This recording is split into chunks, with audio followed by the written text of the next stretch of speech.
just trying to sort of say why I believe I'm dominating the 2028 presidential election cycle right now. I'll share 2-3 quick things, and then let's politically attack some Democrat elected officials and some rhinos, right? And so let me say this: I've had the great honor and opportunity to interview with some of the biggest networks in America. I'll name a few. I've interviewed with RSBN, Robert McNeely, who's a good friend of mine. And when I say he's a good friend of mine, we have a personal friendship and a professional friendship as well. With all the journalists and reporters, he's a great guy. Robert McNeely is a great personality, and he's a celebrity personality, I'll say. He interviewed me with RSBN, Right Side Broadcasting Network. That interview probably has been seen by like 100,000 people at least. I have interviewed with the Newsmax, with Mike Carter, my friend Mike Carter. That interview has not gone live yet, but I visited Newsmax's office. I know I've met just about every host of their show, and I'm probably going to interview with them hopefully sometime soon as well. I've interviewed with my friend Jen Garcia with the Epoch Times Espanol group. And I think that interview was seen by a lot of people as well. And OAN, I don't want to break too much news right now, but OAN, I'm hopefully going to get the honor and opportunity to interview with the OAN network with someone I know there. And so it's been a tremendous start to the campaign. Washington Examiner covered me in an article, and I've interviewed with probably about 20-25 regional shows in America, like media networks and things like that, like the Jeff and Bill show, Good Morning Keys radio show, and a lot of shows. So look, the name recognition is growing, and it's growing very fast, and it's a tremendous start to the campaign, right? The other thing I want to say is I believe I'm the most courageous candidate to run for office on the political stage in the 2028 presidential election cycle, and I say that very confidently. And I think I talked about how I have taken on these gangs and cartels. The things that I said, I've said it on national media as well. And so look, I'm not comparing my courage with the great American police, sheriffs, ICE, military, veterans, firefighters, and first responders. I'm not comparing my courage with them at all. They have tremendous courage, and I have tremendous respect for their courage and their selflessness. I'm saying on the political stage, I believe I'm the most courageous person to run in the 2028 presidential election cycle for president.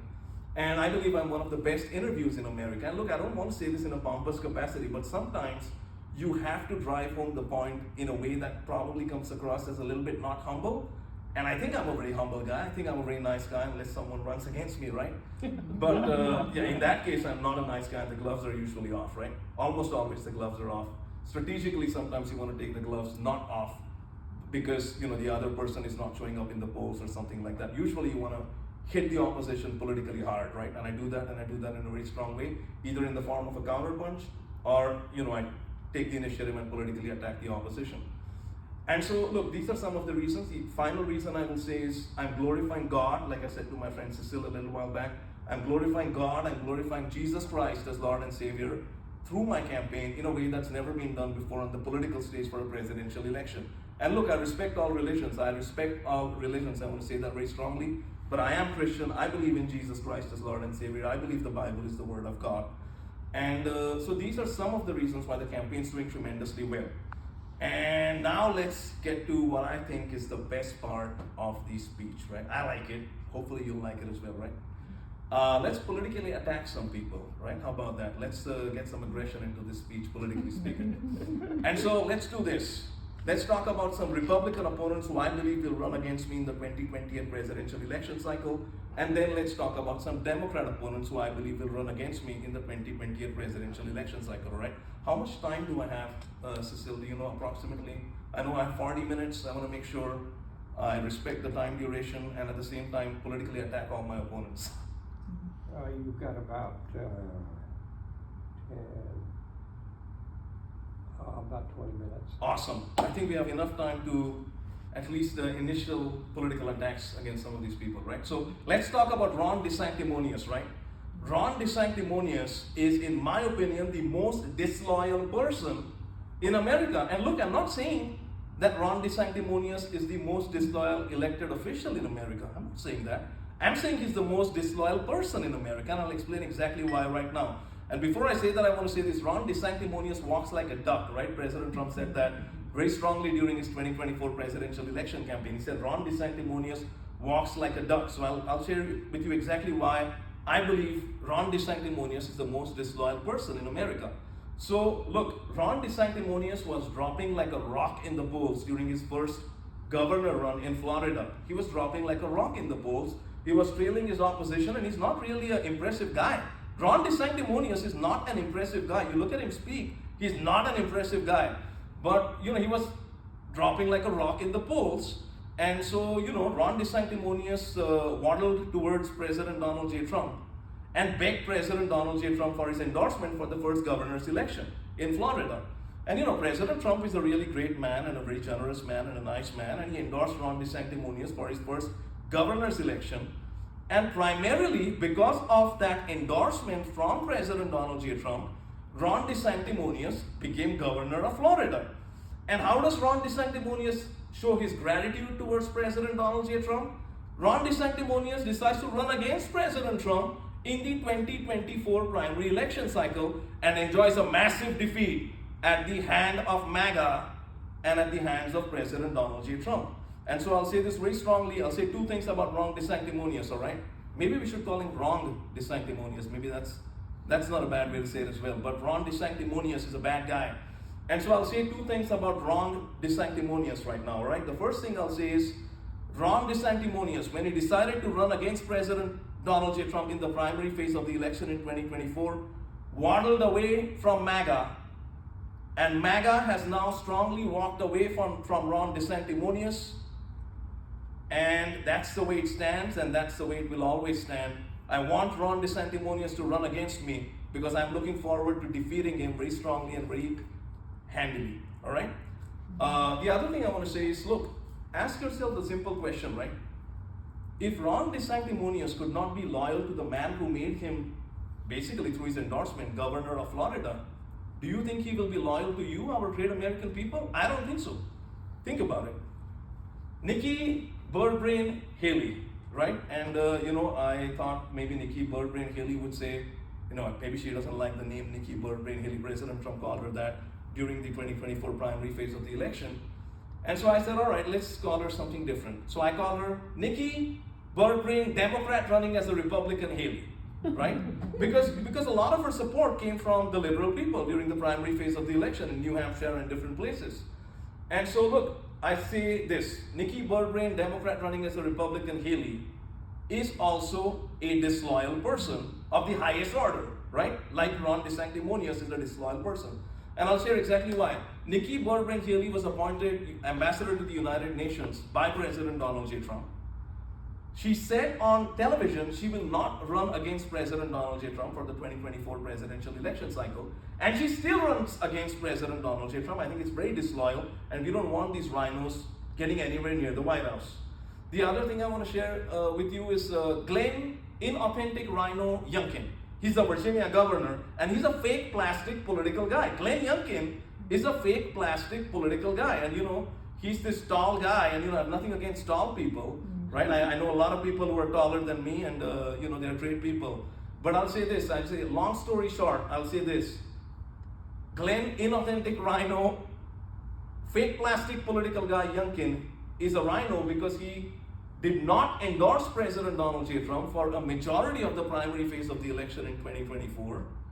And also he thought very seriously and took even steps towards running against President Donald J. Trump in the 2024 presidential election cycle. So he's a fake plastic political guy who tries to maneuver himself through those, delicate political lines to try and earn votes from different groups. He's not MAGA, and Glenn Inauthentic Rhino Youngkin will not be elected president. MAGA will reject him and reject him very strongly.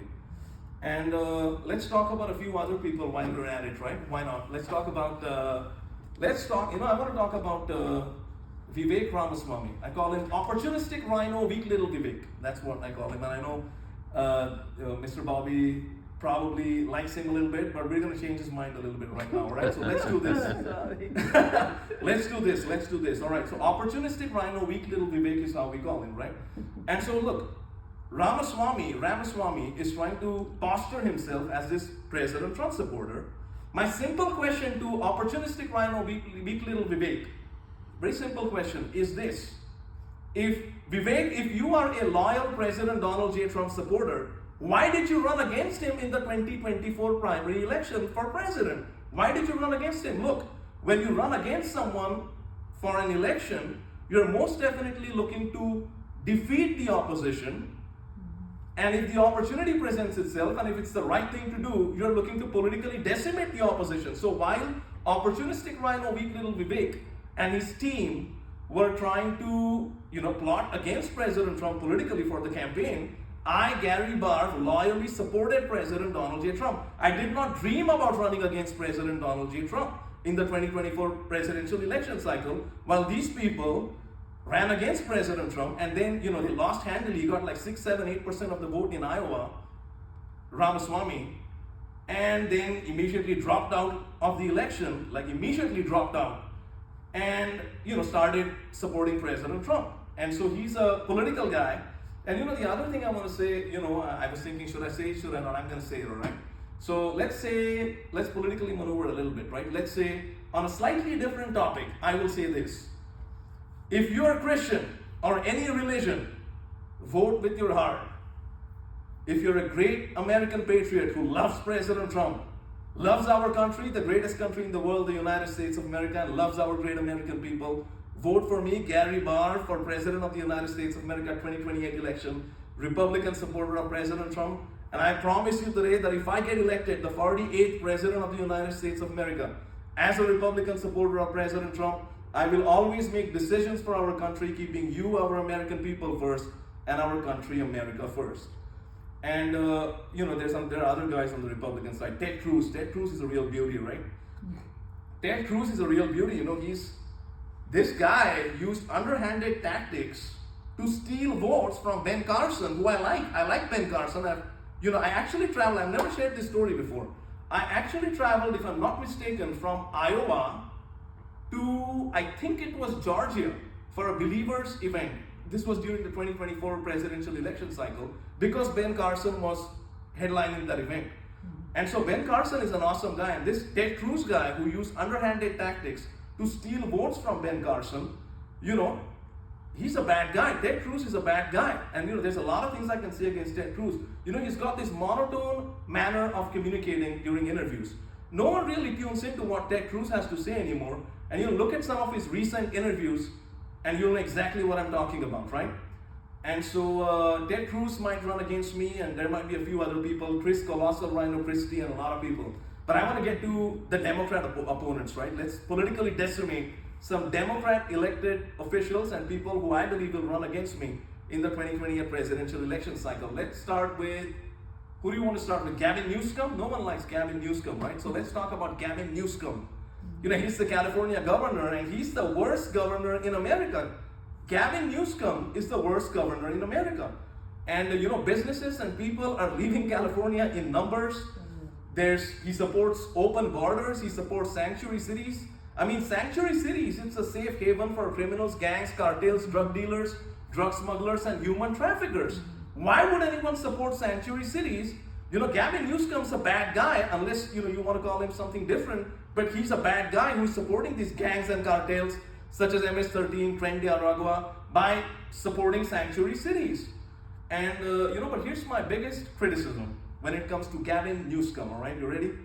So look, have you looked at Gavin Newsom's horrific hair and the amount of hair gel he seems to put on it? In my opinion, can you imagine looking at that on TV for 4 years, right?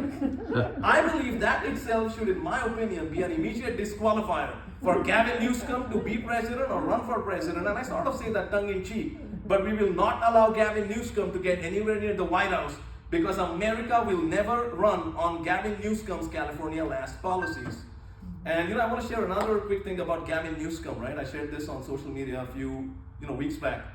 So next time you look at Gavin Newsom on TV, look at him very carefully, right? Look at his face. I believe Gavin Newsom's face resembles an ostrich, the ostrich bird.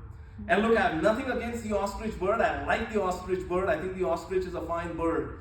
And but I do not believe Gavin Newsom is a fine guy. I do not like Gavin Newsom, and I will politically decimate Gavin Newsom if he decides to run against me in the 2028 presidential election cycle, because I love President Trump, I love our country, and I will not allow Gavin Newsom to destroy our great United States of America. And let's talk about some other people, right? I'm trying to be a little bit quick about this speech because I want to make sure I respect the time duration and have some time for Q&A as well. Let's talk about someone else.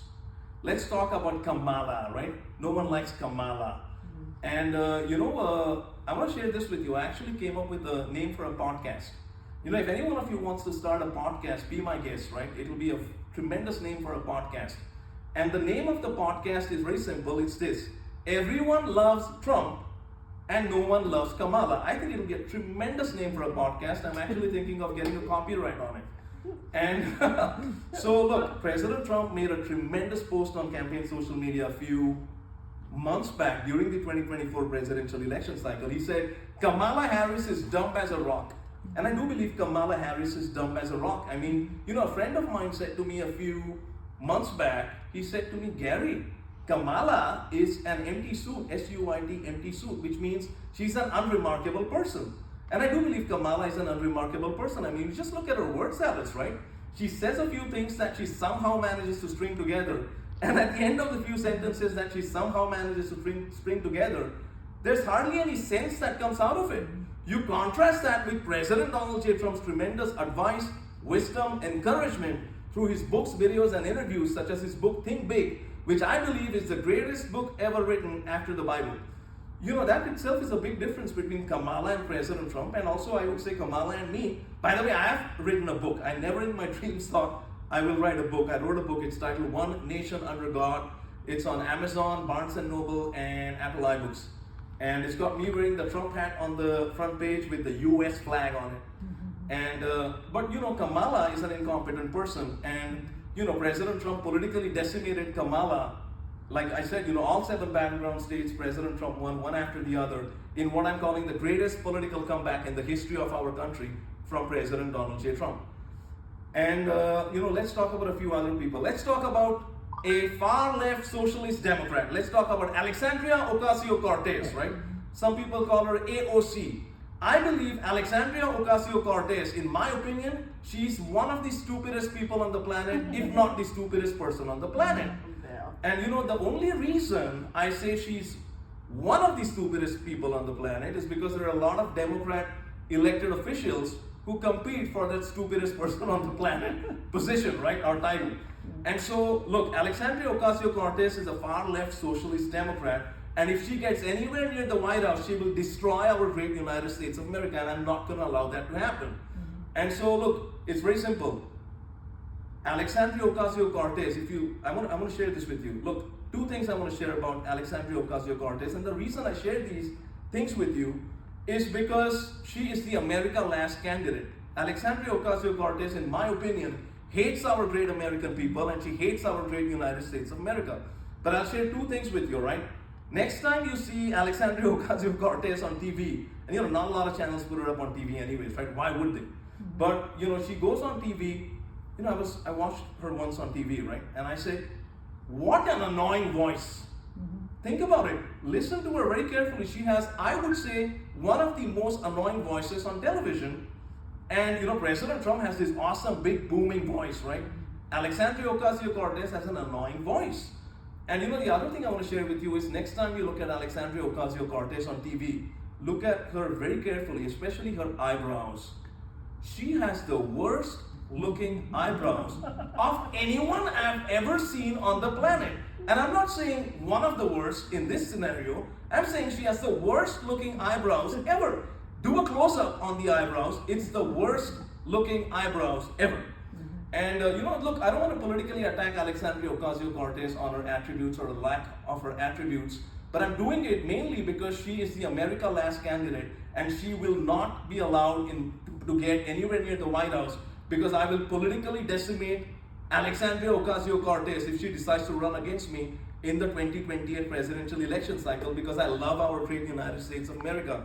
And look, I'll say this to all the American people: if you do not love our country, if you do not love our great American flag, you have lost me there. You have completely lost me there. You have to love the country. You have to love the flag.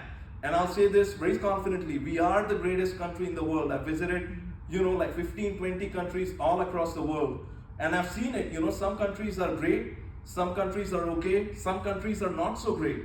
America is the greatest country in the world, and will always be the greatest country in the world. And we will respect our great American flag, and we will love and respect our great American flag and our great American country, the greatest country in the world. And let's talk about a few more potential opponents, right? While we're at it, let's go for it.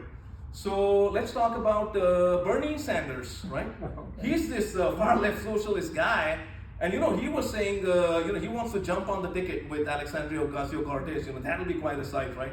Alexandria Ocasio-Cortez and Bernie Sanders jumping on the same ticket together, like it'll be the socialist ticket, right? And Bernie Sanders is again a socialist. He's a far left socialist guy. And there's this other guy that I heard of very recently. I did not know about this guy. His name is, have you heard of him? J.B. Pritzker. He's a guy from Illinois. I think he's the Illinois governor of Illinois. And I looked at him and I said, who the hell is this guy J.B. Pritzker? And I looked at him like in a news report, like on TV. And he's this round-shaped, circular kind of a guy. And I said, this guy's gonna run against me, J.B. Pritzker? I mean, I'll say this, the Democrat Party has a weak bench. And we all know it, they know it as well. The Democrat Party has a weak bench. And, I said, here's a great sight, right? You ready? How about Bernie Sanders and J.B. Pritzker, who is a round, circular kind of a guy, how about they start running? How about they start running? I'm talking about running for president, right? That'll be quite a sight, right? But look, I'll say this, I want to say this, and we can attack some more political opponents, but I want to say this. Very simply, I want to say this. The Democrat Party does not have the White House. The Democrat Party does not have the House of Representatives. The Democrat Party does not have the US Senate. The Democrat Party does not have leadership. The Democrat Party does not have the America First agenda. The Democrat Party does not have the American people, because the American people are now the America First American people. The Democrat Party does not have President Donald J. Trump. The Democrat Party does not have me, Gary Barve. And to be very honest, ladies and gentlemen, the Democrat Party is being completely politically decimated by the patriotic President Donald J. Trump Republican Party. And that's one of the reasons why they have such a weak bench. The Kamala Democrat Party has a weak bench. And, I'm looking forward to the battle that lies ahead. I mean, I don't know if there's any other. Let's talk about Cory Booker while we're at it, right? Now, look, Cory Booker is this guy. I did not comment about Cory Booker for a really, really long time during, the initial parts of my presidential campaign as a Republican supporter of President Trump. For the simple reason that I believe Cory Booker is an insignificant guy. No one on the Democrat Party really likes Cory Booker. No one on the Republican Party side likes Cory Booker. The independents do not like Cory Booker.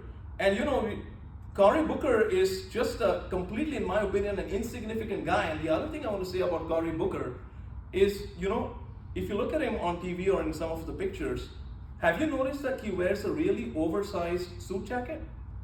You notice that? I don't know why he does that. It's a really oversized suit jacket that he wears.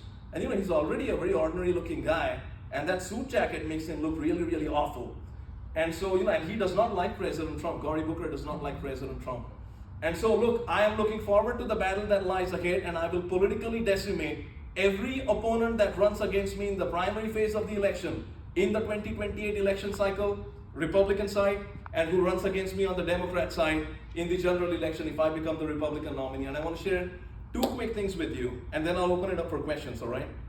I want to talk about our great American flag, and I want a policy that I have for our great American flag.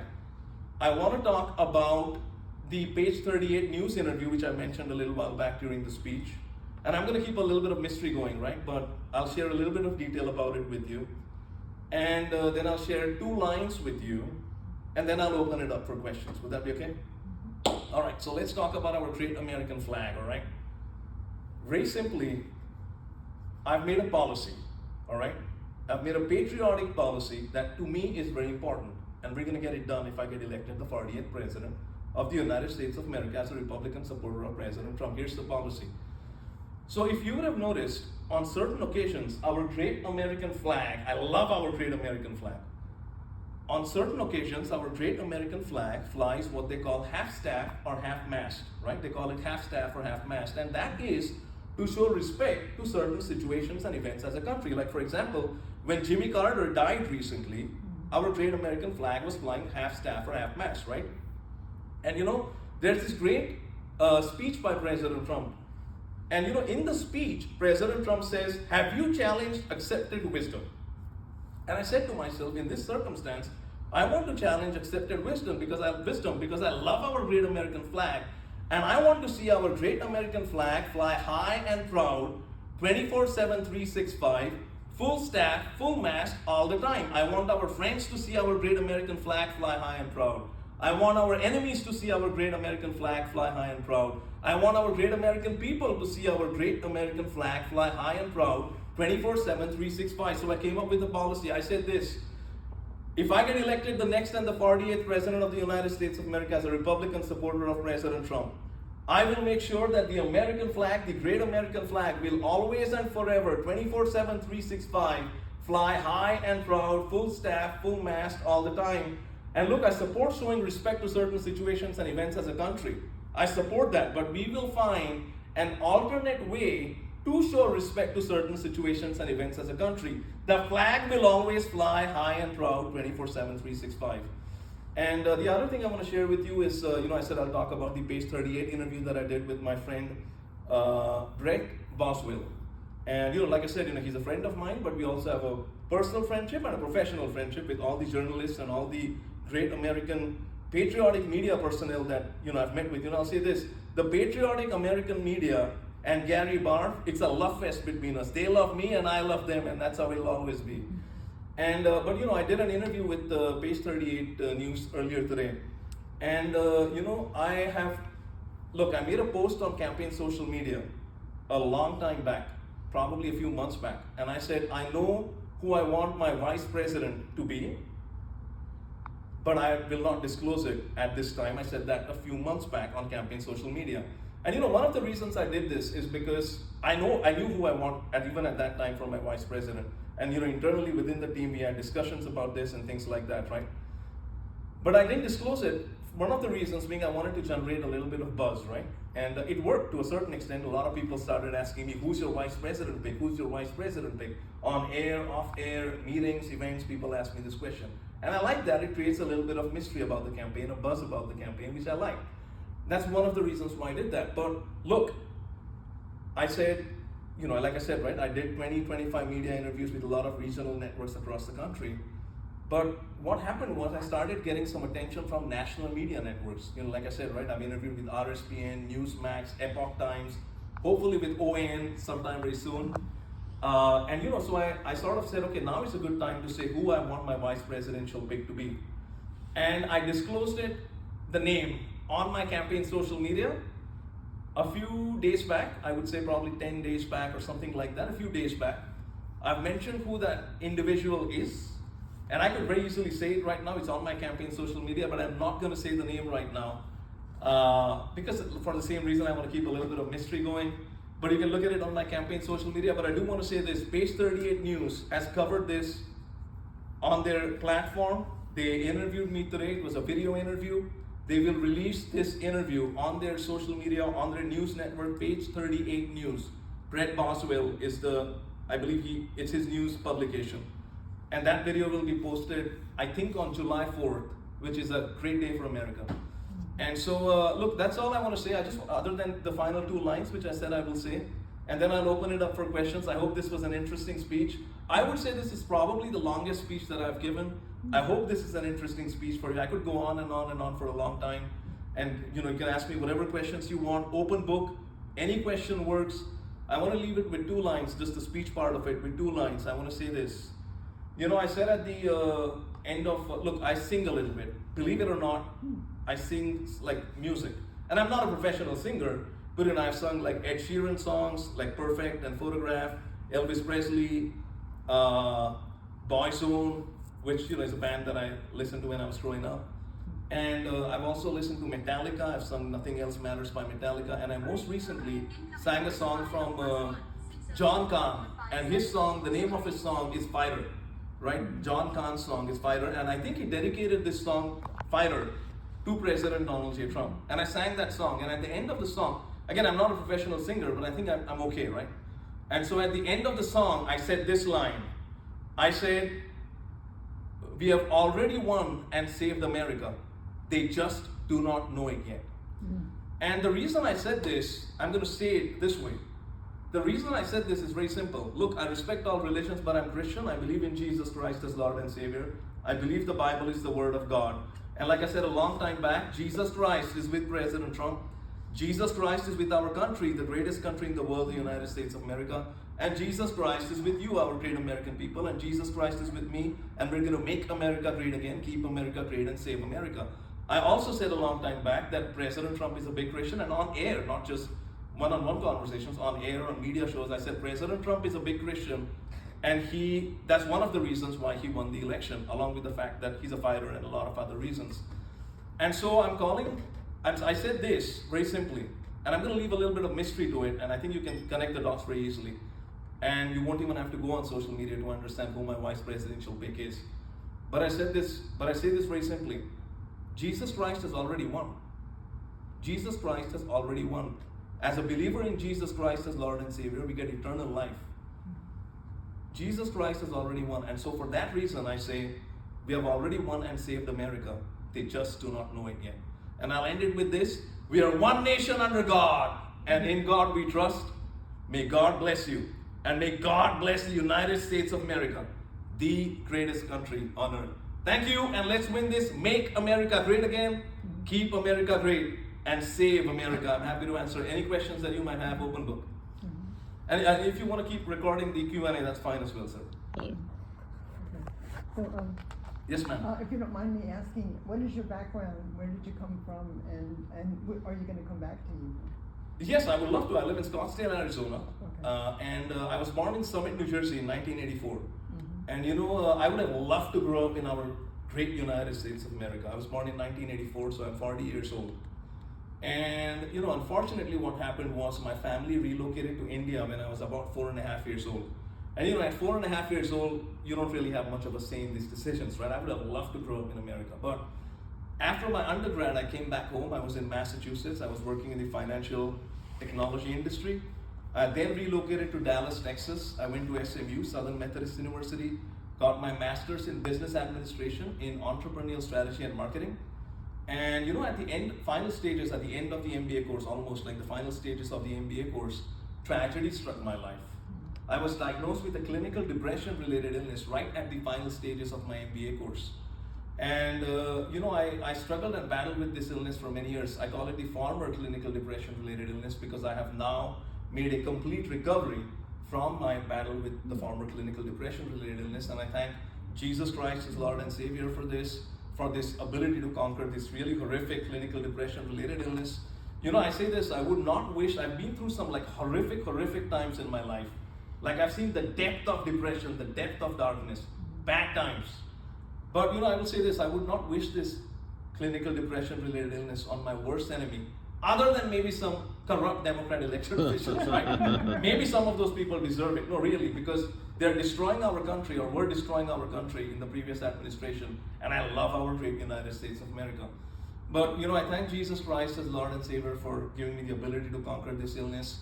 I thank President Trump for his inspirational books, videos, and interviews that really gave me this ability to fight, right? Never give up, he says. His book, Think Big, by the way, you gotta read Think Big by President Trump. I say this, if you say, I want to read one book, right? I would say read the Bible.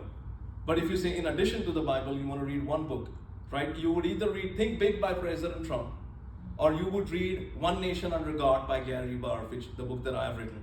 I will say always, 100% of the time, if you have to read just one book after the Bible, I would say read Think Big by President Trump. It's the greatest book ever written after the Bible, in my opinion.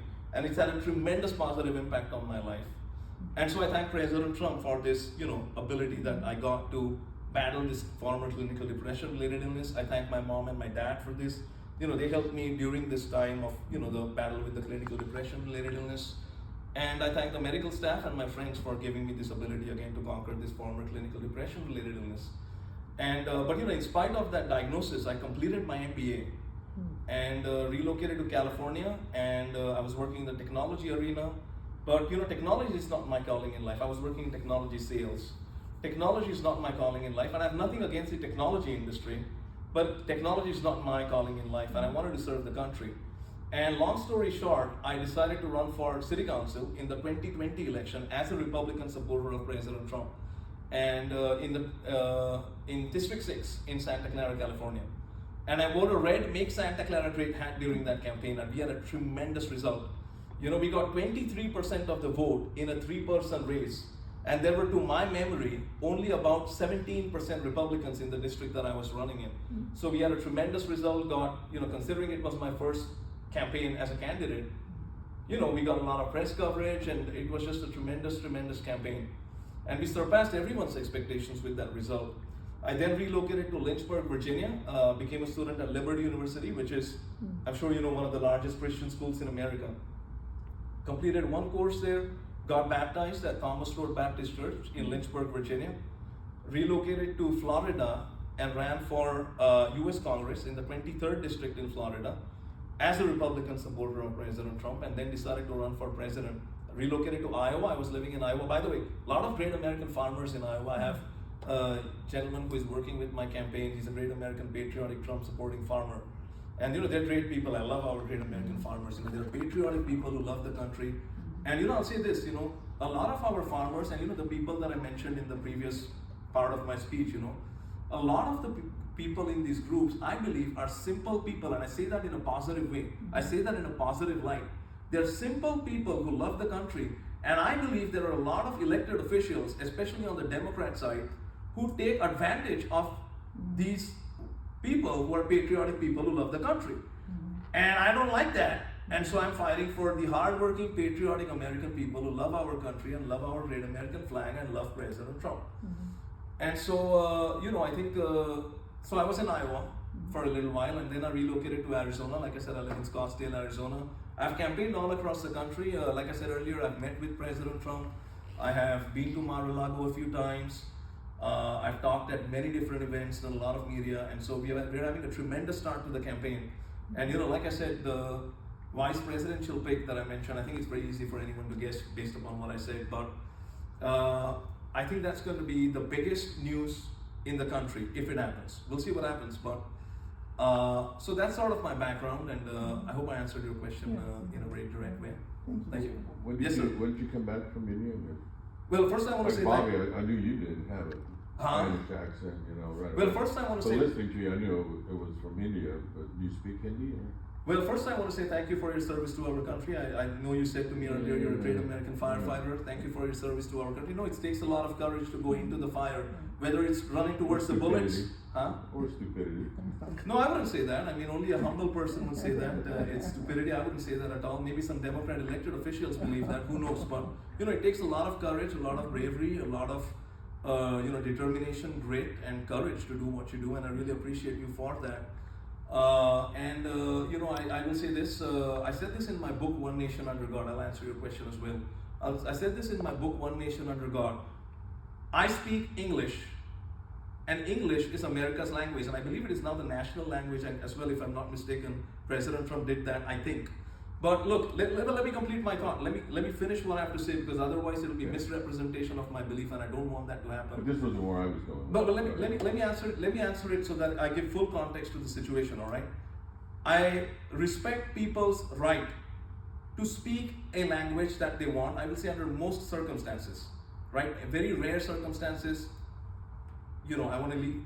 Maybe I'm being a little bit of a politician, I don't know, but I want to keep a little bit of sort of leeway when it comes to that. But almost all, just about every situation, I respect people's right to speak any language that they want. That's fine.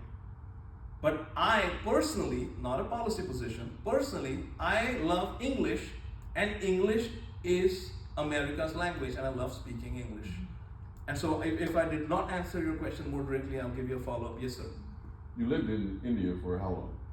Well, the thing is, I don't talk about my time in India very much at all, and you know, I'll give you a reason. Let me get to the rest of it. Okay, so complete your question. You lived there since you were 4 years old. You just, I don't know when you came back over. What experience do you have in other foreign affairs?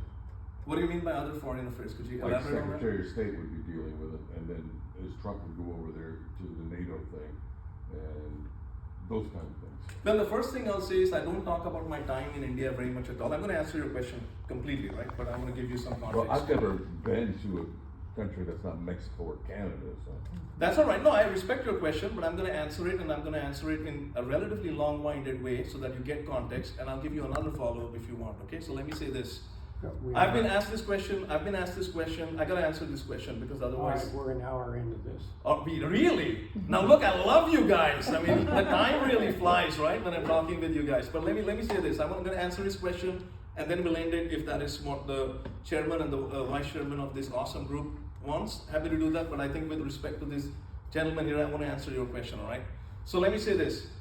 I've been asked this question on air a lot. Like you said, I have an accent, right? I have an accent, and people ask me this question, right? Where's the accent from and things like that. I always say it this way. I do not talk about my time in India very much at all, other than what I disclosed and shared a little while back. I do not talk about my time in India very much at all because it detracts from the love that I have for our great country, the United States of America. So I don't talk about it too much. But I will say this, and at some point during the campaign, based upon circumstances, I might have to talk about it a little bit, and we'll see if that happens. We'll see what happens. But I consistently have said this, and I consistently say this as well. And I say this, I have President Donald J. Trump, Republican American blood in me, all right? But let me say this, you asked me about foreign affairs experience, and you asked me about international policy. I think that's the realm that you're talking about. We're really involved right now. Huh? We're really involved in it right now. Well, I mean, let me give you some thoughts on that. Now, the first thing I'll say is, look, I am a candidate for President of the United States of America, right? I'm not the president right now. And so I will say this, I am not privy to certain information that the power of the seat could get, which means which President Trump would get. He's the President of the United States of America. I am a candidate for President of the United States of America, so I will not have complete information that only the power of the seat will get. But I will say a few things to, sort of answer your question to a certain extent at least. So let me talk about the Russia-Ukraine conflict, right? Look, first thing I'll say is I, Gary Barve, am the America First candidate. I love our country, the United States of America. But I support President Trump's initiative where he says, he wants the killing to stop between the Russia-Ukraine conflict, right? And through negotiation, right? He wants Putin and Zelensky to get on the negotiation table, and I support that. I want Putin and Zelensky to get on the negotiating table with President Donald J. Trump, who is the President of the United States of America and the leader of the free world. And so I want the killing to stop, okay? At the same time, I will say, I do not want to be looked at as a guy who is anything other than the America First candidate. I love our country, the United States of America, but I'm supporting President Trump's initiative on this front. The other thing I'll say is, the Iran situation that happened, obviously all of you know, very recently, where the United States of America military decimated the nuclear facilities, 3 nuclear facilities in Iran. I support what President Trump has been saying for many, many years. You look at his videos, like it's not something he said right now. Many years he's been saying it. Iran should not have nuclear weapons. And we decimated it, and look, he averted a war. Seems like it. I mean, no one knows what's going to happen tomorrow, day after tomorrow, but Israel and Iran seem to hopefully have a ceasefire. We'll see what happens. But President Trump managed it in a tremendous way. And I will also say, that the attack by Hamas, which is a terrorist organization, against Israel was a horrific attack. I'm talking about October 7th, 2023. And look, I support Israel. I believe Israel is America's friend and ally, all right? I love Israel, I will say that. But I will say at the same time that the one country that I love infinitely more than any other country in the world is our country, the United States of America. So I think I'm giving you a few instances of current foreign policy situations to sort of hopefully give you some insight into if I become the next president of the United States of America as a Republican supporter of President Donald J. Trump, where my approach towards foreign policy would be. And it's very simple. That would be my approach towards the American foreign policy, and you would be my approach towards the American foreign policy. So that's my answer to your question, sir.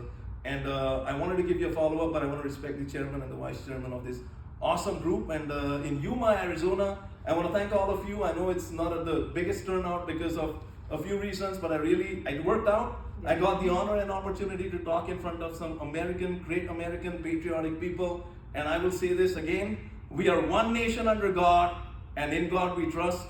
May God bless you, and may God bless the United States of America. the greatest country on earth. And I will say this, we have already won and saved America. They just do not know it yet. Thank you very much. Thank you.